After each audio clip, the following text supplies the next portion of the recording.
ചെറിയ തലവേദനയോ പനിയോ അനുഭവപ്പെട്ടാൽ പെയിൻ കില്ലേഴ്സിനെ ആശ്രയിക്കുന്നവരുടെ എണ്ണം വളരെ കൂടുതലാണ് അല്ലേ? എന്നാൽ ഇത്തരം വേദന സംഹാരികൾ സ്ഥിരമായി ഉപയോഗിക്കുന്നവരാണെങ്കിൽ ഗുരുതരമായ ആരോഗ്യ പ്രശ്നങ്ങൾ ഉണ്ടാകുമെന്നാണ് പഠനങ്ങൾ പറയുന്നത്. ഒരളവിൽ കൂടുതൽ മരുന്നുകൾ കഴിക്കുന്നത് കരളിനെ വരെ അപകടത്തിലാക്കിയേക്കാം. സാധാരണ അളവിൽ ഇത് സുരക്ഷിതമാണെങ്കിലും ഒരു ദിവസം കഴിക്കാവുന്ന പരമാവധി അളവിൽ കൂടുതൽ കഴിച്ചാൽ ഇത് കരളിലെ കോശങ്ങളെ അടക്കം നശിപ്പിക്കും.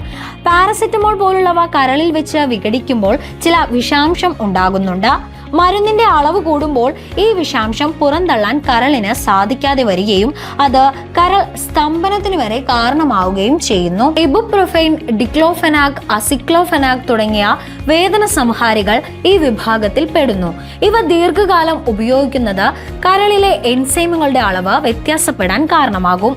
കരളിലെ രക്തയോട്ടത്തെ ബാധിക്കാനും അപൂർവമായി ഡ്രഗ് ഇൻഡ്യൂസ്ഡ് ലിവർ ഇഞ്ചുറി ഉണ്ടാക്കാനും ഇവയ്ക്ക് സാധിക്കും. മദ്യം കഴിക്കുന്നവരിലോ അല്ലെങ്കിൽ സ്ഥിരമായി മദ്യപിക്കുന്ന ശീലമുള്ളവരിലോ വേദന സംഹാരികൾ ഉണ്ടാക്കുന്ന ആഘാതം ഇതിലും ഇരട്ടിയാണ്.